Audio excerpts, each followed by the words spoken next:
Alrighty, welcome back everyone. We just talked about that Project Rudy that has been going through the college football world. Sounds like it hit a little bit of a snag yesterday with the SEC and the Big Ten just not being all that much in favor of it. Obviously, we will keep you updated on all of the happenings around that. Could change in a hurry, obviously, if the finances make sense, but as of right now, it seems like that's a little bit dormant. But let's get into the players and the coaches under the biggest spotlight in this upcoming weekend because there's a whole lot of them. Frankly, I could have had probably 20 people on this list. I only have 8 for you, but I thought about 10 more when I was getting ready for this morning. But let's get into this real quickly. And I think when you talk about pressure this upcoming weekend, you got to start with Ryan Day. This is a huge spot for him. This is the spot where he becomes a quote-unquote different coach. Obviously, he's not going to change on Saturday. He's not going to become someone that he wasn't before. But the reality is, he is under a ton of pressure. This is the game that he has to win. And frankly, it's a weird kind of situation around Ohio State right now because coming into the season, it was all about that game in the last weekend of the season. It was all about Michigan. It was all about beating that team that had beat you 3 years in a row and kind of railroaded you a couple of years in a row before last year. And then Michigan kind of fell off. They haven't played very good football. They're not a team that, frankly, if you look at it, at least on paper, obviously a rivalry game, plenty of things can happen in that one, but on paper, Ohio State should beat Michigan by about 21 points. They should do it to Michigan what Texas did and maybe and then some. So it's definitely something that a little juice has been taken away from that one, which means a little bit more juice has been put into this one, has been put into the Penn State one. He's got to win. I want to say both of those games. Maybe one of them will do the trick for Ohio State fans, but they're a very fickle bunch. We'll see what happens up there. But the reality is, he knows that. He fully understands that this is the moment. He fully understands that this is the time when he has to prove to a lot of Ohio State faithful that he is the guy they want going forward. And frankly, I think he will prove that. I think he's a remarkable head coach, one of the best in the entire country. But the reality is, when you're at Ohio State, being one of the best is not enough. You got to be the best. You got to be competing for national championships. And as of right now, or at least over the last couple of years, he has not done that. This would be the point where he could kind of flip that switch, get a big-time win on the road, and then just kind of roll through the rest of their schedule, be the team that we expect Ohio State to be coming into the season at least. And then staying out on the West Coast and in the Big Ten, James Franklin has a huge point this upcoming weekend, kind of for the same reason that Ryan Day does. But frankly, James Franklin doesn't get nearly as far as Ryan Day does, at least in a normal year. But the reality is, pressure in big games is not a new thing for James Franklin. He's fully understood, at least for the last 5-6 years, that he has to win these games more consistently. He has to beat Ohio State. He has to beat Michigan. He has to beat USC. He has to beat Oregon. And he doesn't play Oregon or Michigan this year. So he's got to beat USC. He's got to beat Ohio State, or at least compete with Ohio State. I don't know if he has to win that game. I do know he has to win this one. If he loses this one to a coach in Lincoln Riley that is a little bit all over the place right now in his decision making, and then a team that shows you what has shown you what they are. They are a team that can get run on. They are a team that if you wear them down, you should win the game.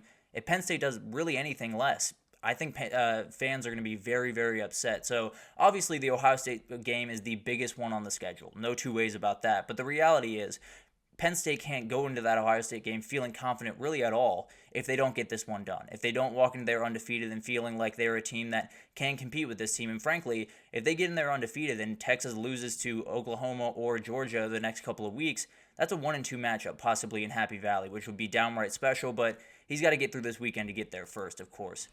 And then we got Quinn Ewers. He is coming back from an injury, it seems, in the Red River rivalry, and it's going to be fascinating to watch what this kid does, because the last time he played this team, he got eaten, frankly. He just got eaten for dinner. It was not necessarily something that he came out of the gates ripping by any means. Brent Venables had him in the palm of his hand for the vast majority of the first half of this game. And then he kind of turned it on. He played really good football towards the back half of this game. Obviously, Dylan Gabriel making those plays down the stretch was the difference, but the reality is, he's coming off an injury which already adds pressure. He's playing one of the best defenses in the entire country with one of the best defensive play callers in the entire country. He has to be on point. There's no two ways about that. He can't come out a little bit shaky because OU will take a pick to the house and then this entire game will change. But I do think this will be a little bit less on Quinn Ewers in this game. I do think they're going to try to run the ball, play quick passes, not necessarily stretch him out too much. Doesn't change he has to execute at a ridiculously high level because this guy's on the other sideline. He's an absolute nightmare to deal with. And frankly, he's a nightmare to deal with, but so is the offense that he's going to have to face. Oklahoma scored 34 points in this game last year. I'd be shocked if they got to that number this year, or really anywhere close. I'd be shocked if they got anywhere past 24 in this game. So the defense has to win it for them. No two ways about that. Frankly, the defense probably going to have to win pretty much every game going forward for Oklahoma. But the reality is, this needs to be his masterpiece. This needs to be the game that he looks back on and says, if you want to know who I am as a coach, go to that game. We were entirely outmatched. We were playing a team that has the advantage in pretty much every position on the field. We were without, 5 wide receivers. We had just switched to quarterback a couple of weeks before, and my defense stonewalled one of the best offenses in the country. That's the goal of what he's trying to do. Quinn Ewers is playing some of the best football he's played in his entire life. He's incredibly hard to stop, and Wink Martindale showed you that. But the reality is, if anyone can do it, Brent Venables can, and he pretty much has to on Saturday. And then we'll talk about the guy that led him to a win in that game last year, and he now finds his way up to Oregon and plays in a huge one again this weekend. But Dillon Gabriel is in a huge spot. And frankly, when you talk about this Oregon team, there's a lot of things to like. They're so talented. They have so many things going for them. They do a really good job on defense pretty much top to bottom. They need this guy to make plays. He needs to be the guy that they brought him in for, and they brought him in to win this game, to win the Michigan game, to give them a shot to play in the national title. And this is where it starts. He has played okay football. He hasn't necessarily been the guy that you expected him to be. He's been a lot of, dumping the ball off, a lot of short routes, a lot of kind of what Bo Nix did, but doesn't necessarily have the depth doesn't have the deep shot threat that Bo Nix did have. So he's going to have to make throws in the teeth of his defense. It's going to be a nightmare to deal with, but the reality is that's why you brought him here. That's why he's here. That's why he's the starting quarterback for Oregon. And frankly, if he doesn't pull this off, there's going to be a lot of angry fans on Saturday. But on top of all of that, on top of the energy in this game, the defense that he's facing, the guy that he needs to be in this game, there's going to be about 50 NFL scouts in the crowd. And this is not a guy that's very, very high on those draft boards right now. He dices up Ohio State. He will shoot up those boards in a hurry. So a lot riding on this game. I think this is kind of the moment where a lot could change for Dillon Gabriel, not only this year, but possibly in his future. And then we got Will Howard. Exact ditto here. This is why you go get Will Howard. You knew you had this game on the horizon. You knew you had to play a little bit tougher. You knew you had to have a quarterback that was going to be a running threat.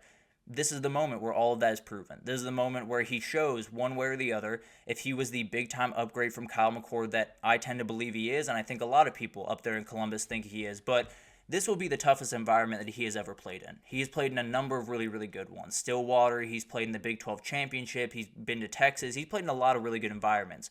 This place is going to be different in every sense of the word. There are only 60,000 people in that stadium. You would not know it by how loud that place gets. They are right on top of you. They are going to be all over this kid from the second he steps on the field to the second he steps off. That's just the reality of this game. He needs to be as level-headed as you possibly could be. And frankly, this is probably why they got him. I think the running ability is incredible, and he adds something else to that offense, and that's absolutely awesome.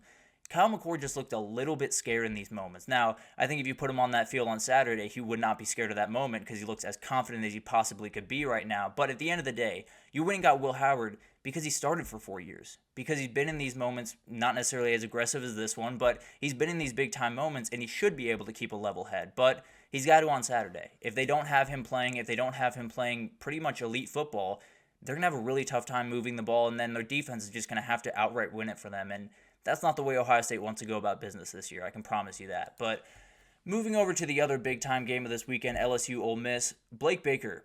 We talked about those quarterbacks being the reason that you bring them in. This is why they brought Blake Baker in. Ole Miss put up 55 on this team last year. It was an absolute drubbing. Or not a drubbing, actually. It was 55-50, which was very, very familiar for a lot of LSU fans at that point in the season. But the reality is, he's got his hands full. Lane Kiffin is going to do a ton with this offense. I think he's going to unlock a couple of things that he hasn't quite yet in the season. I think Jackson Dart is one of the most confident and comfortable quarterbacks in his system in the entire country.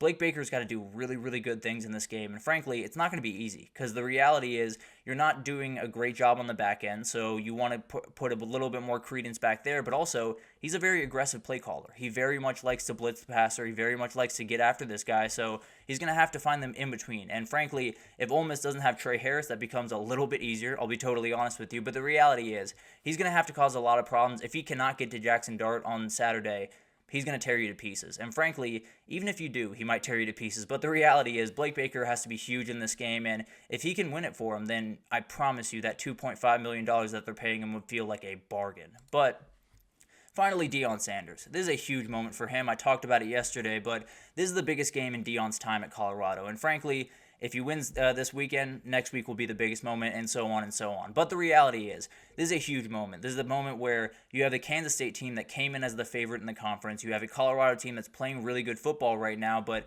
a lot of people still doubt. This would be the point where you plant your flag. This would be the point where you prove that we are a Big 12 contender. Frankly, I tend to believe that they're going to do that on Saturday. And frankly, I think he's one of those guys that he's done a remarkable job this year. Between him and Kurt Cignetti, you could pick your coach of the year. I have no problem one way or the other. He's done absolutely incredible things. All that being said, a lot of that momentum was around last year, and it was lost around right now last year. So you're going to have to be very careful. It's a huge game, and frankly could set you off on two very different paths this year. Deion has done an incredible job so far this year, has been one of the very best coaches in the entire country. This is the moment where he really takes that next step, where this team takes that next step, and maybe they move into a Big 12 berth and maybe a CFP berth, who knows. But the reality is, it all comes down to this weekend. If he can execute, then things get a little bit more interesting up there in Boulder. But a lot of guys, frankly, I could go on for days about the number of players, coaches, a lot of coaches that have a ton of pressure on them this upcoming weekend. Kalen DeBoer, another one, obviously, going on the road to South Carolina after a just inexplicable loss to Vanderbilt. You have to be able to execute and do it at a very high level. I hope he wears a t-shirt again. I'll be totally honest with you guys. But at the end of the day, I hope the result on the field is better, and he has a lot on his shoulders going into that game. So that'll be interesting to watch, as well as probably a million other people. But the reality is, only had to keep it to 8 there. But let's take our second break here. And when we come back, we're just going to update you on all of the games that are a little bit under the radar. Some G5 games, some Power 4 games that maybe you're just not thinking about right now, but could have an impact on how crazy this upcoming weekend is. So we'll talk about it right after this, so stick with us.